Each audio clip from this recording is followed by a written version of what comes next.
added some new networking features for the GoPro. So now you can have delete, you have chapter detection. So the same colors represent the file that was split over. You have a long video file where the files are split. This is typical of GoPro. So these blue ones belong to the same video. This one doesn't. So if I wanted to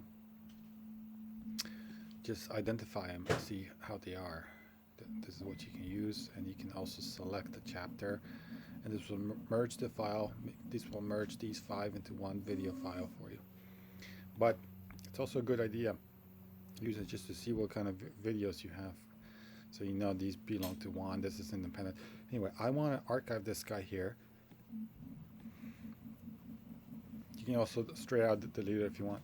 I want to archive it, so I'm going to say archive. Now you can archive local folder or network folder as well. I have that set up. So this is my network folder.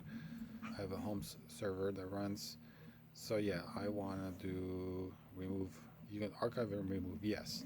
So this is going to show you the approximate time, how it's going to look, the ETA, estimate time of completion, the ETC, I guess.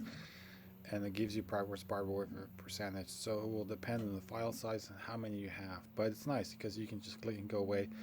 And all of your, if you have a network machine like I do, you can archive all your footage if you don't have the time to go through it all, but you just want to release your memory card, and then free up your space and go really quickly and go do that and shoot more video.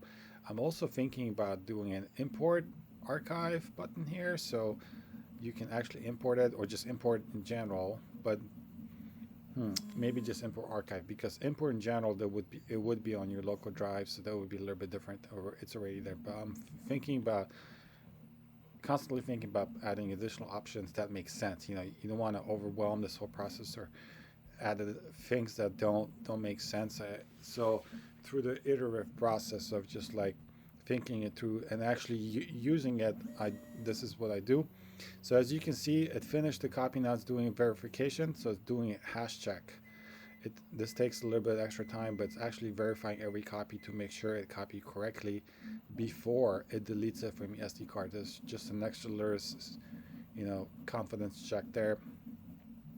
It's doing basically a hash check against the other video, make sure it copied, there weren't any corruptions or anything like that.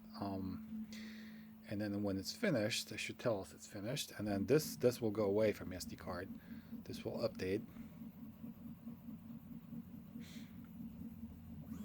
If you're hearing noise in the background, that's my 3D printer. See, it went away. Now it's archived. Now,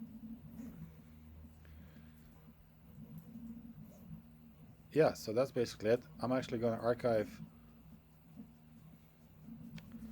all 3 of these. I'm going to select them, and I'm going to say archive, network. Oops, go here, go do that.